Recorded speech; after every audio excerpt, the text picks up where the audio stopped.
Many people live with heartburn, constant gastritis, heaviness after eating, or a discomfort that never fully goes away, and they don't always realize that behind all of this there may be a bacterium called Helicobacter pylori. Today I want to help you understand why this problem occurs and how, from a practical and natural approach, you can begin to support the health of your stomach. I'm Dr. Gabriel Mena, and I want you to stay with me because we're going to talk about a food that has drawn a lot of attention for its ability to support stomach balance, even in people who have had difficulties with traditional treatments or who experience persistent gastritis associated with Helicobacter pylori, a bacterium that lives in the stomach and can cause inflammation for many years if it's not managed properly. Welcome to my channel. Here we talk about holistic health, longevity, and natural, very simple habits that help you maintain physical, mental, and emotional balance. So take note and share this with your family and friends to help them improve their health. We upload new videos every day, so subscribe and turn on the notification bell to receive all updates. Before we continue, if you find this content valuable, a simple gesture like liking the video or sharing it helps this message reach more people who need it. Thank you from the heart for being here and for taking care of your health. Now, let's get into the topic. Gastritis is a very common problem. It's often talked about as if it were something simple, but it's important to understand what it really means. Every time you hear a word that ends in itis, such as gastritis, appendicitis, or otitis, it refers to inflammation. Inflammation is not bad in itself. In fact, it's a defense mechanism the body uses to repair damage. Think of something simple. If you prick your finger with a thorn or a nail, the finger becomes red, swollen, warm, and painful. That inflammation appears because the body is sending defenses to fight bacteria and repair tissue. After a few days, everything returns to normal. Something similar happens in the stomach, except the problem arises when the inflammation doesn't go away. In the case of the stomach, that inflammation is often caused by Helicobacter pylori, a very particular bacterium because it's one of the few capable of surviving in an environment as acidic as the stomach. While gastric acid usually destroys most microorganisms that enter with food or water, this bacterium adapts and manages to remain there for years. Transmission can occur in several ways, through contaminated food, unsafe drinking water, and even close contact, such as kissing. That's why it's more common than people think. Once this bacterium settles in, it begins to irritate the stomach lining, and inflamed areas appear that over time can turn into chronic gastritis, meaning inflammation that lasts more than 3 months and doesn't resolve on its own. Throughout my medical experience, I've seen countless people with this problem. I especially remember a patient just over 60 years old who told me, "Doctor, I don't even know what to eat anymore, everything upsets my stomach." He had suffered from gastritis for years and had Helicobacter pylori that couldn't be fully controlled. That case, like many others, led me to dig even deeper into the role of nutrition and natural approaches as real support for the stomach. Conventional treatment usually includes 2 or 3 antibiotics for about 15 days. In many cases it works, but it's not always easy to tolerate. I say this from personal experience as well. At one point, after an endoscopy and a biopsy, I was diagnosed with Helicobacter pylori and had to complete the full treatment. I'll admit it was not pleasant at all. General discomfort, gas, a bad taste in the mouth, and a constant feeling of fatigue. I managed to finish it, but it was tough. That's why, over time, I began to research more deeply what other factors influence this problem. And here's something very important. Not everything depends solely on the bacterium. Science has shown that long-term damage, including the risk of more serious stomach problems, also depends on diet and lifestyle. There are very solid studies, published in high-level scientific journals, showing that Helicobacter pylori causes chronic inflammation that prepares the ground, but it's the combination with an inadequate diet that can worsen the problem. In other words, the bacterium alone doesn't explain everything. One fact that always draws attention is what happens in different countries. For example, Japan has a very long-lived population with a good quality of life, yet it has a high rate of gastric cancer. For years it was thought that the cause was only Helicobacter pylori. However, when comparisons were made with countries like India or Nigeria, something curious was observed. There are even more people with Helicobacter pylori there, but fewer cases of stomach cancer. So what makes the difference? The answer lies largely in diet. In these countries, people consume more natural foods, grains, and legumes, and fewer ultra-processed products and excessive amounts of meat. This led researchers to talk about an interaction between the bacterium and diet. Prolonged inflammation combined with a poor diet creates an unfavorable environment for the stomach. It's also important to understand that prolonged inflammation can cause changes in stomach cells, a process known as metaplasia. This doesn't happen overnight, but after years of constant irritation. Again, the good news is that diet plays a key role in protecting and supporting the stomach, even when the bacterium is present.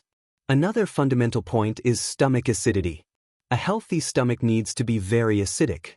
When acidity decreases, a natural protective barrier is lost, gas appears, digestion becomes heavy, and reflux develops. That's why many people continue to have symptoms even after finishing treatment, because the stomach needs time and support to regain its balance. I want to be very clear with you, I don't sell products or miracle supplements. I always recommend going back to real foods, because that's where true support for digestive health lies. Many times, the simplest approach is also the most effective. Before moving on, if you find this topic helpful, I simply invite you to subscribe to the channel, turn on the notification bell, and share this video with someone who may be going through the same thing. It can make a meaningful difference in their well-being. On Dr. Gabriel Mena's channel, we are committed to providing you with clear, practical, and approachable information to take care of your digestive health and improve your habits day by day. We keep moving forward step by step, because understanding your body is the first step to feeling better. Many people live with Helicobacter pylori and feel fear when they hear words like inflammation, metaplasia, or stomach cancer. And I want you to understand something very important from the start. It's not just the bacterium that determines risk, but what you do every day with your diet. I've seen patients with very aggressive strains of Helicobacter pylori who never developed gastric cancer. What was the difference? Their habits. When a person has this bacterium and at the same time frequently consumes pork and highly processed foods, a dangerous combination is created. That mix promotes an inflammatory environment where stomach cells can change and progress toward much more serious problems. This explains why in some countries, such as Japan, gastric cancer is more common, while in populations like India or certain regions of Africa, where the diet is simpler and more plant-based, these cases are far less frequent. The lesson is clear. If you have Helicobacter pylori, taking care of what you eat is not optional, it's essential. That's why I always insist on reducing the intake of animal fats and meats that many people call healing, but which, in these cases, do not help. I also want to warn you responsibly, be cautious of those who promise miracle cures or recommend veterinary-grade antibiotics. I do not sell products or magical solutions. My work is to share simple, accessible, evidence-based nutritional information that you can apply without spending large amounts of money. I remember a patient I saw some time ago. He had chronic gastritis, Helicobacter pylori, and a great deal of fear because a close family member had passed away from stomach cancer. We started by adjusting his diet, reducing animal protein and eliminating ultra-processed foods. Over time, not only did his digestive symptoms improve, but he also regained peace of mind and overall well-being. That is exactly what we are aiming for. Now, regarding a very common question, can fermented foods such as kefir or yogurt be consumed if you have gastritis or Helicobacter pylori? If you are going to consume dairy, kefir is preferable to regular milk, but even better is choosing homemade plant-based alternatives, such as almond milk. Studies show that reducing animal-based protein helps avoid the inflammatory synergy that can cause so much damage to the stomach. I want to be very clear with you, milk and yogurt are not allies of gastritis.